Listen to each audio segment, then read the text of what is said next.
Well, I want to welcome everybody to the Convene webinar number 2. My name is Mark Ottestad, and I'm one of the principals here at Convene. And so today, we are continuing our series with our CEO Summit sponsors. Last time we had Dave Diaz. This time we have Pamela Wasley from Sirius Interim Solutions, Executive Solutions, leading us through this whole conversation about millennials and how we might get the most out of them and have them be a part of our organization. So I thank you. We'll be about a little over 30 minutes long, and we'll have time for Q&A at the end. There will be some survey work going on, and at the end of the day, we'll post this on our new website that I'm just looking at today. That'll be up, I think, October 1. So exciting things going on. So off we go. I want to welcome you to Convene and kind of introduce you to who we are. If you're not familiar, we are a trusted community of Christian CEOs. Today we have 500 CEOs, presidents, and business owners that are committed to what? Propelling each other towards industry-leading performance and purpose. We do that in small teams of 8 to 15, and if that's something you might have an interest in, I certainly want to extend an invitation to learn about Convene. But let me get on with the show and introduce you to Pamela Wasley. She's a longtime friend that operates a really exciting business called Sirius Interim Executive Solutions. She's bought and sold a couple companies. She helps people, through the whole valuation process of figuring out what the secret sauce is for people's businesses and really helps them to find talent. She's authored a couple of books. She speaks a lot, and I'm just really pleased. So I do want to talk about Sirius just for a minute because, as she talks about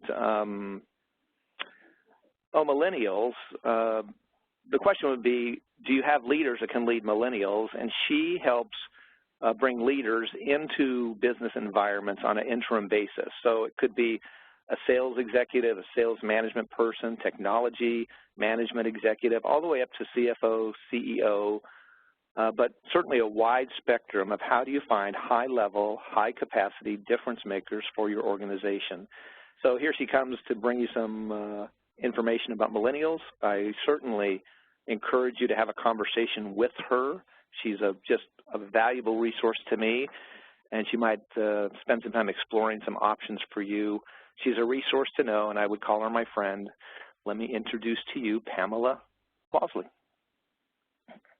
Thanks, Mark, and you're making me blush here.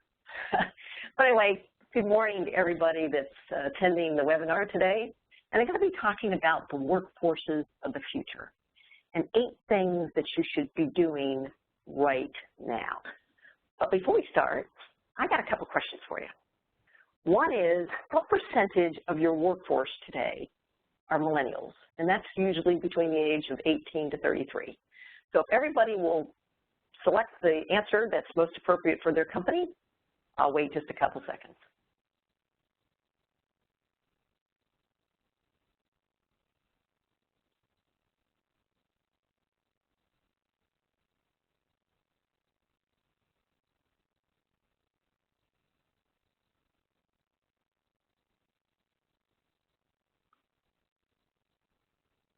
Okay, do we have results yet?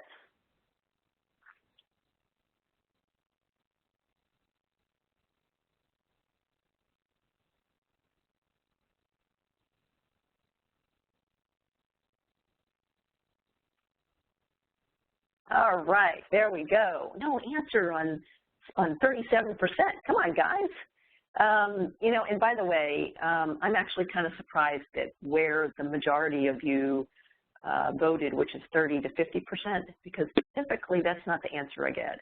I usually get somewhere in the B area, which is 10 to 20%. So good for you guys. That's fantastic that you're using more and more millennials. Great. Second question. How confident are you in your ability to lead millennials today?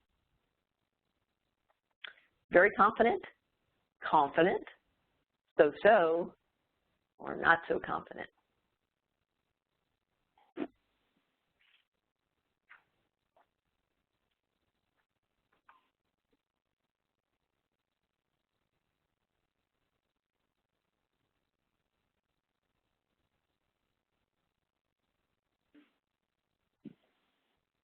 All right. And by the way, don't feel bad. These are exactly the answers I get from CEOs today. It's usually so-so or not so confident. Millennials are tough. I mean, they're a different generation, and you just got to know how to work with them, which is why Mark put me up here today to talk a little bit about how you can manage your millennial staff. So let's talk about the three things that are changing in the workforce today. One being technology, another one demographics, the other one the global economy. These things are affecting your workforce today. Technology, let's start with technology. Did you know that the telephone took 75 years to connect 50 million people globally? And I'm sure you thought that the iPad's been around forever, but you know what? It's only been around for 4 years. And it took Apple 2 years to reach those same 50 million people globally.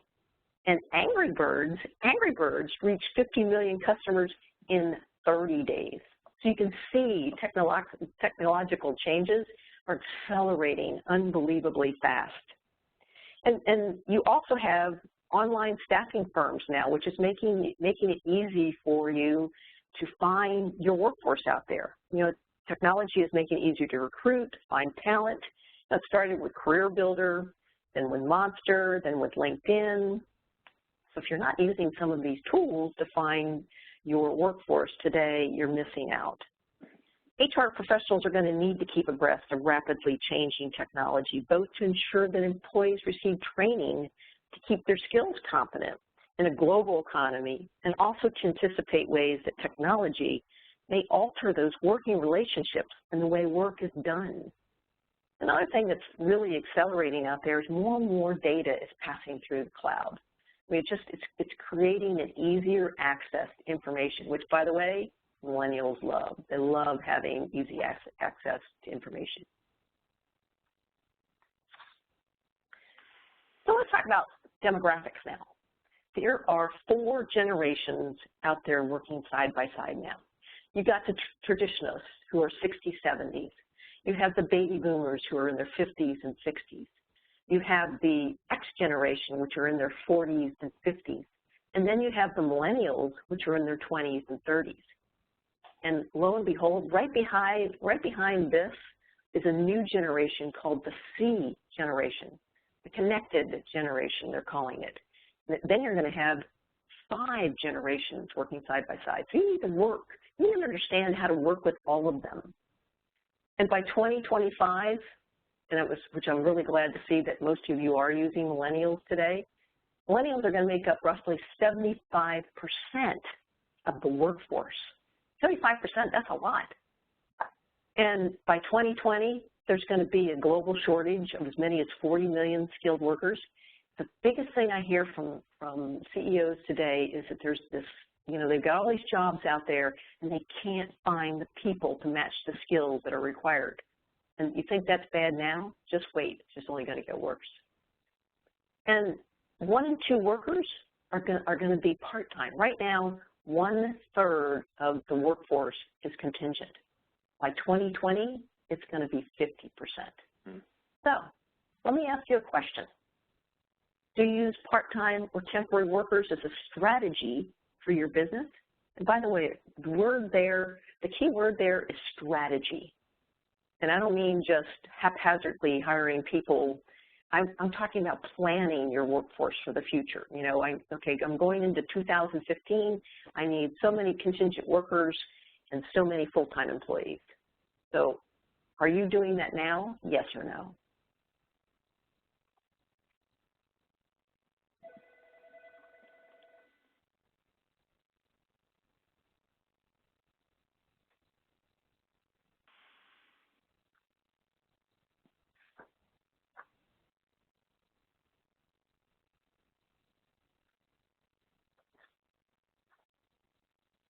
Okay, we got the answers back. No.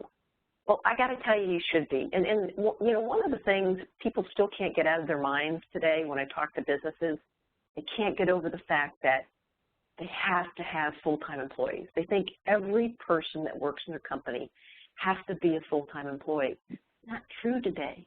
It's so much better for your bottom line, for your workforce as a whole to have part contingent and part full-time. So start thinking more about that. So a little bit more about the demographics. Turnover rates are going to increase 25 to 30% in high-demand occupations.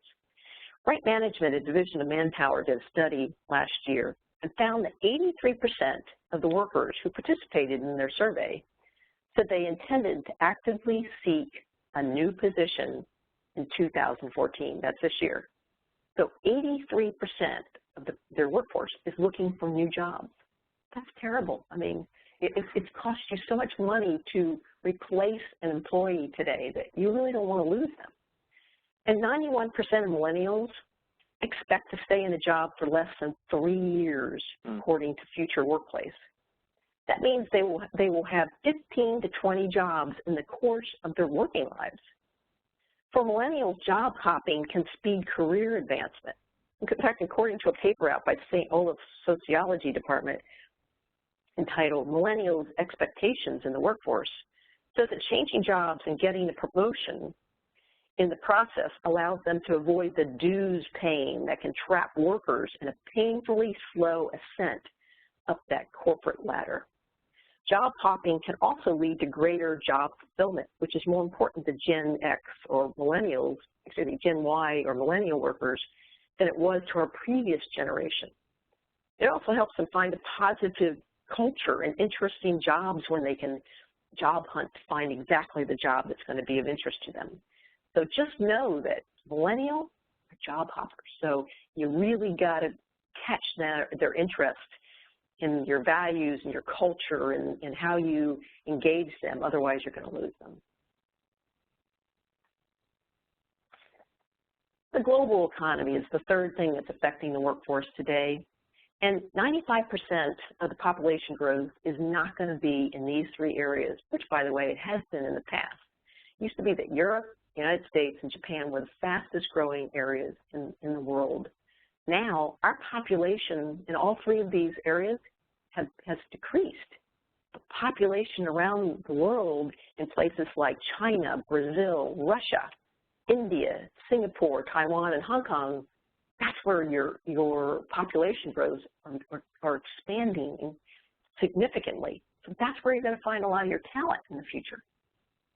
Also, have you noticed that the cities are starting to beautify their downtown areas? I just went to Detroit about a year ago, and oh my gosh, I didn't recognize the city. They brought back culture and parks and beautiful, city block areas. I mean, it's so different from when it used to be. I couldn't believe I was in the same city. LA, same thing. I see them taking large abandoned buildings and making them into beautiful lofts. They're attracting people. And by the way, how it applies to the millennials don't like to drive as much. In fact, a good friend of mine has a son who's 19 years old. I can't remember. In fact, I could probably count on two hands how many times he's actually driven somewhere. But they don't like to drive. But they do want to be mobile. So they're moving to urban communities where people can be more physically active and becoming more socially engaged. They're getting out, seeing people bicycling, walking to the park. Homes and such live, work, shop, play environments are environmentally friendly, which the millennials absolutely love. So, what are the 8 things that you should be doing right now to keep your workforce? Before I get into the discussion on this one, I want to jump right to a question for you. Do you think that you learn better in a classroom setting or an online setting?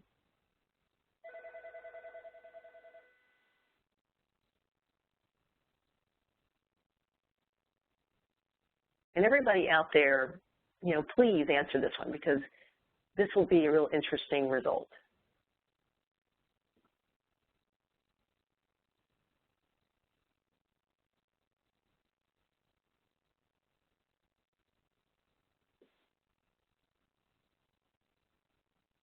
Okay, I'm still not getting a lot of answers, but for the guys who did answer this, you picked classroom. Well, that's exactly the answer I would have picked. And I know it's hard to believe, especially for those who teach for a living, but the answer is no, it's online. The majority of research in this field indicates that students learn and retain information delivered at a distance or online as well, if not better, as in a traditional classroom. Many subjects, online and distant courses, can be designed to be far superior to the equivalent traditional classroom model by integrated learning and practice for established students. So, you know, I was just as surprised about this one as you probably are. But I got to tell you, with continuous and adaptive learning, leaders can help to create an appetite for agility and innovation. Virtual and interactive training is making education more affordable. Remember when you used to send your people to Chicago or Florida or Atlanta or San Francisco to get trained on a particular topic or leadership or whatever, and that cost a lot of money and took your employee away from the company for a period of time. Now you can do that all online, which is a lot less expensive. So an organization that's committed to employee development, continued education and learning will return to the organization's new skills and competencies, which reminds me of a conversation between a CFO and a CEO, where the CFO said, what if we invest in these people and then they leave us? And the CEO replied, yeah, but what if we don't and then they stay? So here's what happens. All those A players that are so good, you know, 10 years ago, you haven't developed them. You haven't developed their skills. And the way the world's changing, technology is changing, everything's changing so fast, they haven't caught up. They're way behind. So now instead of having A and B players in your company, you know what you got? You got C, D, and F. So the CEO's comment here, what if we don't and then they stay? Next, relationships with employees should be less standardized and more individualized. If your employees want to bring their own device, let them bring their own devices. You know, continuous skill development, knowledge acquisition, personal networks, and value-added work experience will be among the most highly valued benefits an organization can provide to their employees. In fact, according to Intel, high flexibility will become the prime motivator for millennials. Time-shifted hours, frequent sabbaticals, and results-only environments. Millennials love those. More numerous satellite offices for worker interaction, not as daily destinations. Companies will work largely with individual contractors operating out of their homes. Guess what? When you're talking to a customer service rep, I don't care what company it is, do you know who you're talking to? You're talking to a housewife or somebody sitting at home, maybe in their pajamas or bathrobes, in their kitchen, talking to you. They're not in the office like we all think today because it's so easy to track those people, know what's going on, you can listen in on conversations. So just because they're virtual, they're not in your office, does that mean you can't control what they're doing and follow up on what they're doing? Yeah, I want to weigh in here because I think your first 2 points, I think thinking about teaching and offering resources is huge, and I was one of those people, right, that said classroom and I think a bunch of money, and all of a sudden you think, gosh, could I put a list of 10, I don't know, TED Talks up there and encourage them to work towards that? Could I do that? And this whole relationship and flexibility is very encouraging, so thank you. Certainly, certainly. You know, the millennials especially are looking for ways to get things done smarter in order to be efficient. They don't like to be inefficient. When they get inefficient, they get bored and frustrated, and they will leave. So it's not how hard you work, but rather how smart you work. So clean up those unnecessary processes and procedures that you've got in your company. Get rid of that 100-slide PowerPoint presentation that you give to all new employees.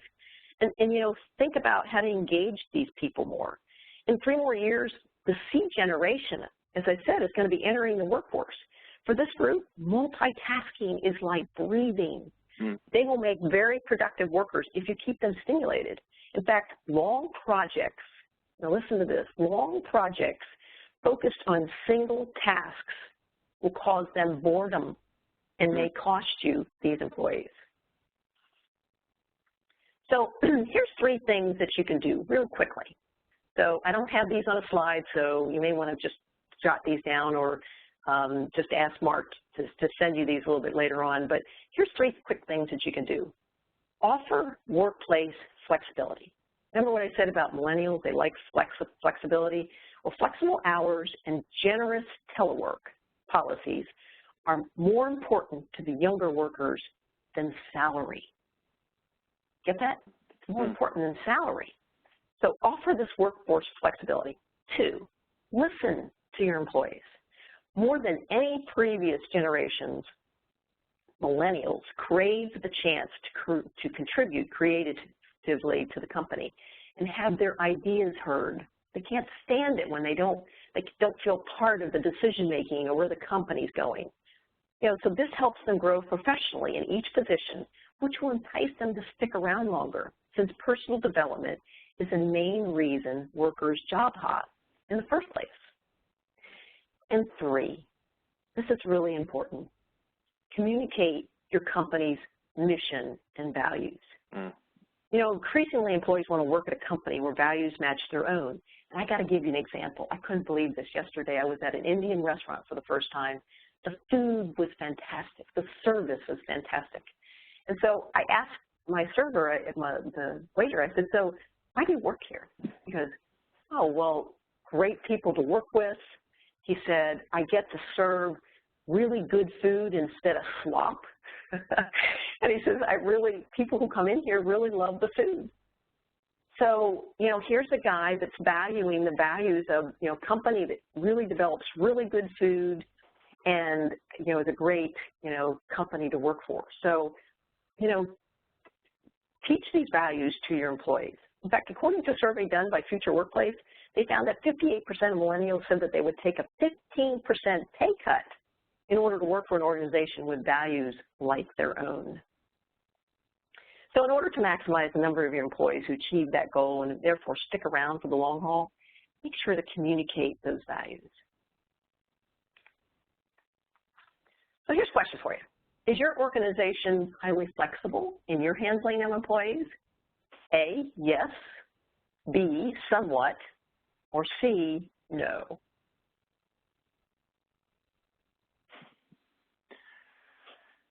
Well, now that I hear the standard, I'm thinking, I guess I'll say somewhat. Reason I was feeling a little more confident before you described it more deeply. So. Hey, you're not the only one out there, Mark. Yes, opportunity to attract these bright people our way. It's good. Yep, and people answered it the same way you did, Mark, somewhat. And for the people who said yes, congratulations to you, because you are on the forefront of most companies out there. Okay, 3, engage your employees, empower them with social technology and analytics. And, if you want to attract really good people, have your employees use social media. Don't be a company that's no Facebook, no Instagram, no Twitter. Don't be a company like that, because all you're doing is hurting yourself, and you're hurting the possibility of trying to get the best millennial workforce out there. So stop it. Allow it to happen. You have to have some rules and regulations, but make it minimal. But allow them to be able to use this, because if the more you allow them to use their social networks, the more they're going to talk about what a great company you are. They're going to put you on Facebook and Instagram and Pinterest and all the sites that they're visiting, and they're going to say, wow, you need to come work for this company, or guess what's happening here at my company today. That's the news that you went out. I mean, your competitors are going to be green with envy when they see that kind of stuff. So allow that to happen. And if you do, you'll attract A players, because when you have a job that's available, okay, sure, you can go to Monster or some of those other places and put out an ad saying, I need this type of person for my company. Give it to your employees. Let them put it out on all their social networks. And guess what? A players attract A players. So you're going to get some really great people to interview. And if you don't, or, there's other things going on in your company, you may want to check out this site called the Glassdoor. The Glassdoor is where most I should say most, but probably a lot of employees today are going before they even apply or interview at a company. Glassdoor tells you all about what's going on in the company, the good, and mostly the bad. In fact, I know of quite a few employees that have read something online at the Glassdoor and said, I'm not ever going to go work at that company. So you need to be monitoring that if you're not already. But again, the more you restrict your employees, the unhappier they're going to be. I know you're all sitting there going, yeah, but now, how do I monitor what's going on out there in all these social networks? Well, here's one solution. It's called Simply Measured. Simply Measured. And it takes all the information that's on all these social networks, and it brings all the information back to you into one dashboard. Makes it really easy for you to follow what's going on out there. So, good way to keep up. So, here's my question. Do you allow your workers to use social media? Yes or no?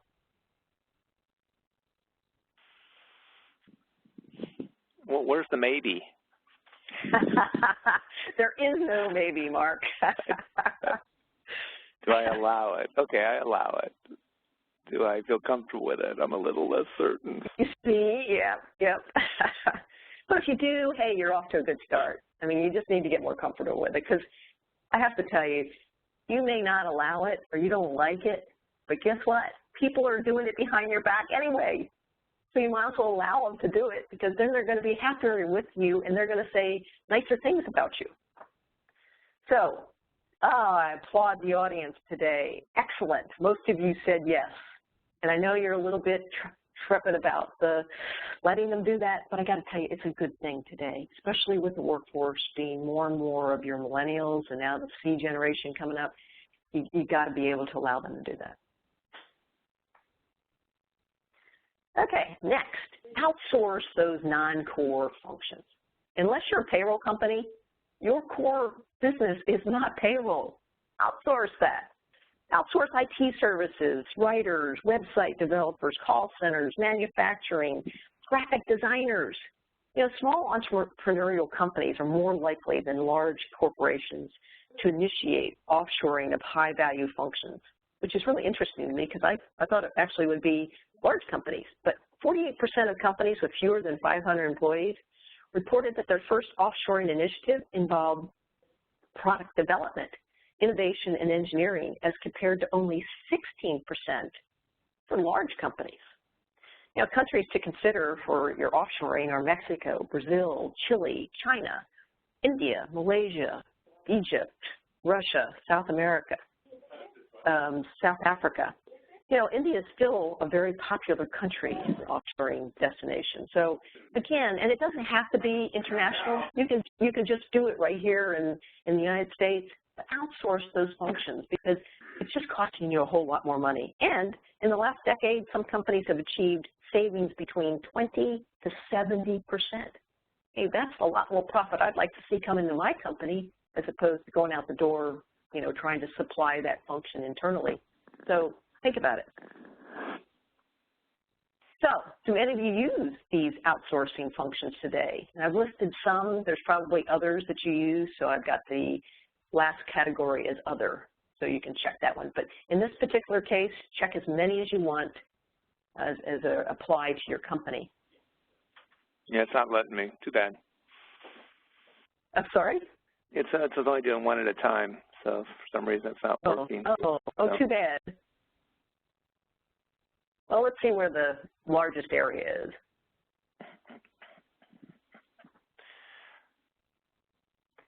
Yeah, this is certainly a place that I'll certainly throw in another advertisement for Pamela, because in here, these outsourced kind of functions, I certainly do all of those today from a Convene perspective, and these other of outsourcing kind of next brainstorming, intellectual, strategic thinking into the organization. I've experienced members doing that with Pamela, and I've just heard great results. So again, that may be something you haven't thought about, but something I would encourage you towards. Thanks, Mark. I see, and payroll, by the way, is the most common absolutely. The next one is website and IT services, so you guys are right on line with the majority of answers out there. Okay, let's talk about the contingent workforce. Remember what I said about how 50% of the workforce is going to be contingent by the year 2020? Well, currently it's 33%. Here we are at 2014. So another 6 years, it's going to be half of our workforce. So again, get it out of your head that you have to have full-time employees for every area of your company, because what you're doing is you're just creating more fixed costs. So, you know, the beauty of contingent workforces is to decrease those fixed costs and use workers when and where you need them. So let's talk about a couple of examples. Before I give you an example, let me just tell you the statistics of the makeup of the contingent workforce, because I know you're all thinking these are probably older, retired people. That's not true, because right now 11% are traditional. So those are the guys in their 60s, 70s. You've got 33% who are baby boomers in their 50s, 60s. You've got 36% which are Gen X, which are in their 40s and 50s. And then you have 20% of this contingent workforce are millennials. So in essence, 56%, more than half of this contingent workforce today is the younger generation. It's not the older, retired generation that you might have thought. So again, these are very skilled people who are out there, you know, hiring out their talents. Mm-hmm. So how do you use this? And let me give you a couple of examples. You got a great marketing staff, but yet you're not getting leads in. Your salespeople are crying for leads, but, you know, as far as your website, your social media, I mean, everything seems to be going well, but you just can't get more leads to come in. So you hire an expert. You hire somebody like an interim VP of marketing or interim chief marketing officer, or somebody that's really skilled on producing leads for companies. And you bring them in, and you don't hire them as a full-time employee. You bring them in for a short period of time. The leads start to go up.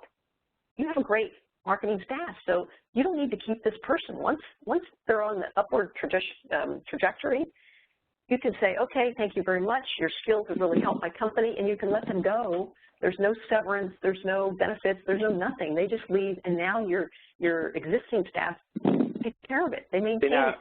See, now you need to tell your own story here, because you're eating your own cooking here. So tell your story, because here didn't you do this exact thing for yourself?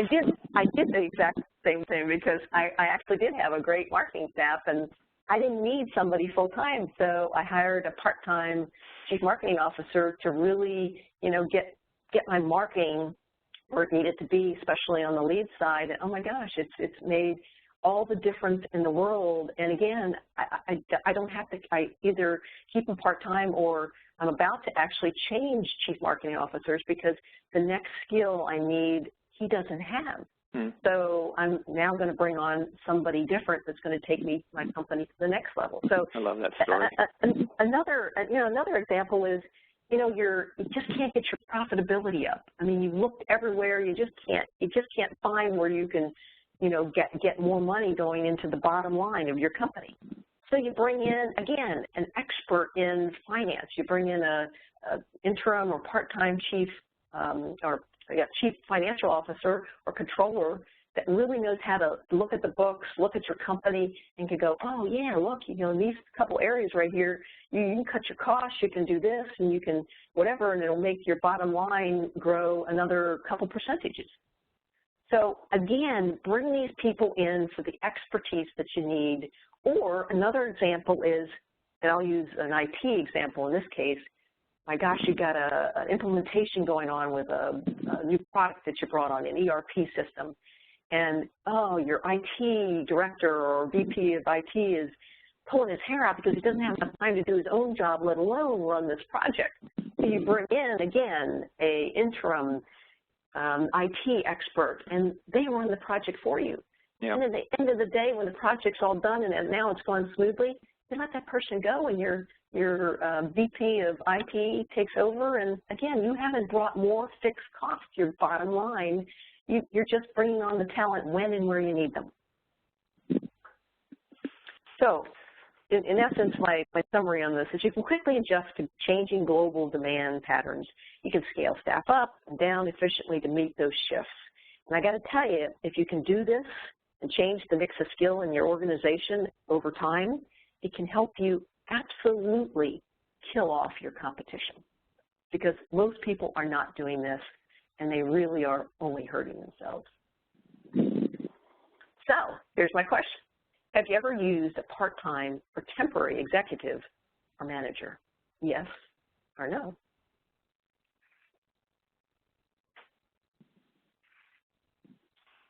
Yeah, I think that's one of those ones, again, that people think, oh, that's a good idea. I don't know how to do it. So I think I'll just encourage them towards, you and more stories of how it works, because a worthy exploration from an executive position to learn about the kind of resources that are available there. Yep.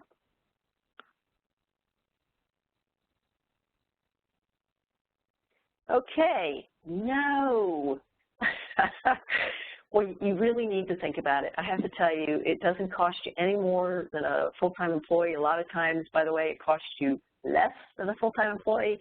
And again, because this contingent workforce comes in, they're so focused on what needs to be achieved, they don't get caught in the minutia, the politics of what's going on in your company. They just get it done for you without all this outside interference. So you get it done quicker, you get it done better, and literally you don't have to add that fixed cost to your bottom line at the end of the day. So consider it. Okay, 6, mobile recruitment strategies. A recent study by Aberdeen Group said 70% of respondents said they have used their mobile devices to search for jobs, and 51% are already applying for jobs on mobile. 58% uploaded a LinkedIn profile to apply for a job. In 2012 Career Builder study, 1 in 5 employees who have mobile career sites reported that at least 20% of their applications came through mobile devices. And research is also showing that 40% of mobile candidates abandon, by the way, the application process when they're notified they're about to enter a non-mobile friendly application. So it's critical for organizations to embrace mobile to attract the top talent, because everyone that abandons your site could be an A player, and guess what? You just lost them because you don't have the ability to get on with your mobile device. So making it possible to apply for a position or provide information for a company's talent pool on a mobile device is more likely to result in better apply rates and candidate engagement. And keep in mind, this is candidate engagement. Again, we're talking about the millennials here that are very engaged online. And if you don't have it, you don't get them engaged. They'll get bored and they'll go away. So really important. And allow candidates to upload resumes from their device, Dropbox, Google Drive, or give them the option to save and complete their applications later. So here's the statistics. In 2012, social networks were hardly being accessed from smartphones and tablets, with these devices accounting for just 4.8%. A year later, in March of 2013, nearly 1 in 3 visits, so 29%, this whole mobile thing grew 29% in 1 year. I don't have the statistics for 2014 yet, but they got to be at least 50%. That's like a 700% growth, yeah. Exactly. And Apple, you saw what Apple just came out with. They came out with this new iPhone 6 that has the new Apple Pay. It's got all these health apps on it that monitor your health. I mean, people are going to be using their mobile devices more and more, and forget about, the computer or the laptop or whatever. They want to be able to see everything and do everything through their phone today. So again, if you're not incorporating these mobile recruitment strategies, you're really missing out today. So, you know what I'm going to ask you. Do you have a mobile strategy to attract talent? Yes or no? A mobile strategy. Yeah, like my mobile strategy is moving. So Mark, when you have new members or new chairs sign up with you, do you have a mobile strategy, or are you doing it by the paper again? Well, again, our new website will all be, handheld enabled to allow that for ease of use rather than thinking it's the other way. But that's a fairly basic strategy today, so I would call us entering a little late, but certainly thinking about it. Great.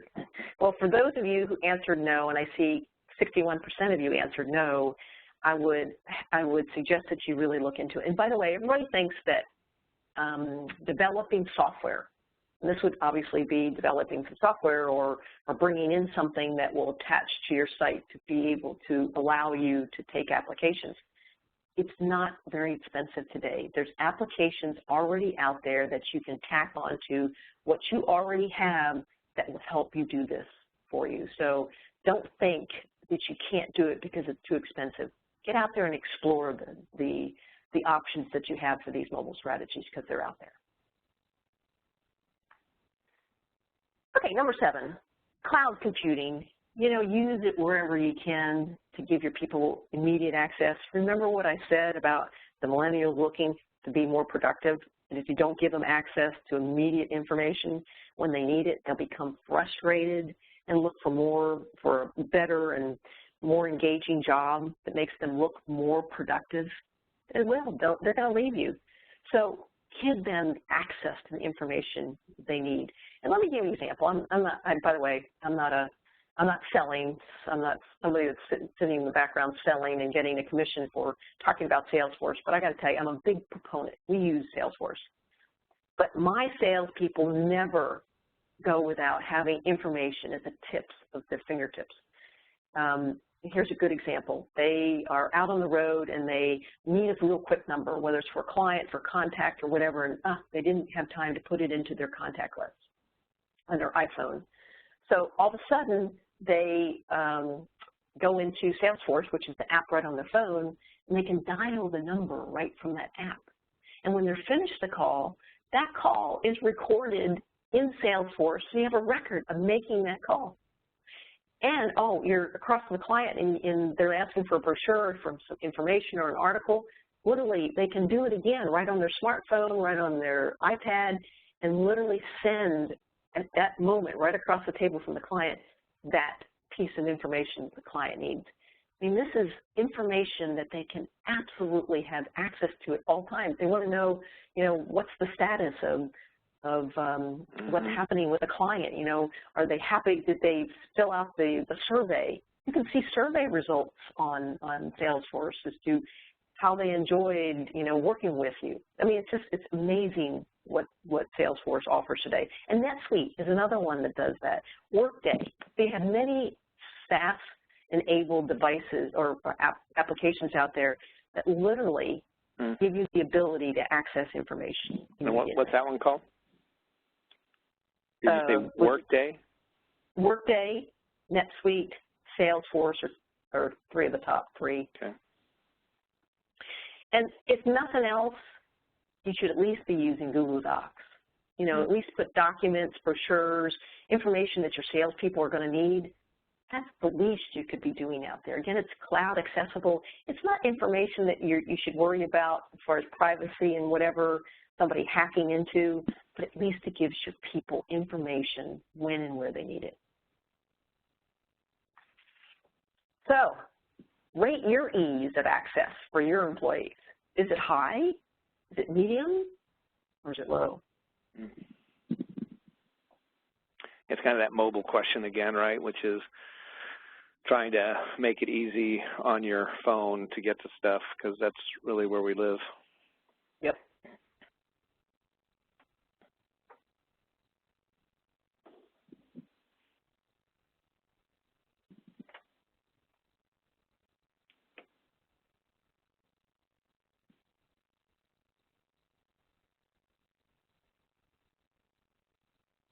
Okay, medium, good. I'm delighted to see that, really, because, again, we're all a little bit fearful of what's out there on the cloud, but, you know, there's certain things that you just have to do in order to keep your employees engaged and interested in being with your company. So, you know, there's some basics here. Yeah, I just think your idea again of that the millennials, this will be an expectation as we move into that 50% like you're talking about. So we have to prepare and be ready to execute because they'll just move another direction if we're not ready for them. Yep. And by the way, we're not far away from that because remember what I said, in 3 years, the new C generation is going to be coming in. So now you'll have 5 generations and the majority of people are going to be in those 2 generations in your workforce. Okay, last but not least, if you do business globally, consider moving an office to a market where you can more easily find the talent. Remember what I said, that 95% of the population growth will be in emerging countries such as Brazil, Russia, India, Taiwan, Hong Kong, those countries. You know, everybody complains that they can't fill jobs today because they're looking in their local area. Well, it's going to become harder and harder and harder to find people in your local area. You know, it doesn't necessarily mean that you need to go internationally, but you're going to have to go outside because it's just not going to be possible for you to find the talent always in your local area. So just keep that in mind because, again, it's going to be tough. And if you do business globally, go where the talent is because the population growth is going to be more so in those emerging countries. Maybe you need to move somebody over to Hong Kong or to Singapore or to, you know, Russia or Brazil or you know, one of those countries that has the talent that you need. I know Apple and Google and, you know, a lot of your mid-sized companies are doing this today because they can't find the talent here and they need so much talent that they can't afford to bring all those people here, so they've taken the office there. So, do you seek talent internationally today? Let's see how many of you do business internationally. I dream of international, but I can't even handle the domestic. Why would I even? That's pretty funny.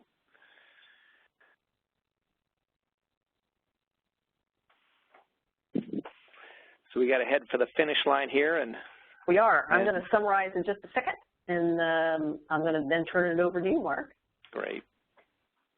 Okay, no, okay, not a problem, but, you know, again, it's not just restricted to international. What I'm telling you is don't always look locally because it's going to become harder and harder to find talent in your local area. So let's summarize. You know, invest in your employees. Remember what I said, how cheap online training is now? Invest in that. It's real easy. It's real inexpensive. More individualized relationships with your employees. I mean, let them bring those devices. Give them more flexible environments to work in. Engage and empower your employees with that social technology. Let them get the word out about how great your company is. Outsource those non-core functions, the ones that are, you know, taking the profit off of your bottom line, you know, outsource them. Use contingent workers when and where you need them in areas where you need certain expertise or you need more bandwidth. Incorporate mobile recruitment strategies. And again, you better hurry up and do that. And there's apps out there now that allow you to be able to just tack that on to what you're doing now. So easy change. And use cloud computing to give your people access to information, and then consider an international office. Mark, thank you very much. And everyone attending, thank you very much for your attendance and your attention today. I really appreciate it. And Mark, I'll turn it over to you. Yeah, thanks. So, you know, I live in Southern California, and in the Southern California world, we do a lot of surfing, and there's these waves that come. We call it outside. Outside, there's a big wave coming. This is a big wave. This whole millennial, lots of the ideas are certainly applicable today, but I think they're just more important with where things are going. I certainly want to encourage you to contact Pamela. Here's her contact information. Sirius is an awesome partner. Certainly check out their website. They have some very interesting web-based opportunities coming their way for their clients. So lots going on there. And on the Convene front, we just pray a blessing on each of you that you might catch the vision that your work is worship, that God is happy when we know this is His story, And that means even blessing those millennials that are coming our way and helping them to be the participants in our business and help us grow our businesses in a way that honors God. So thank you so much. We just are going to have this done. We'll have it recorded. We'll send it out to you for your own viewing soon. And we'll see you in a month. And have a great day. Talk to you later. Bye-bye.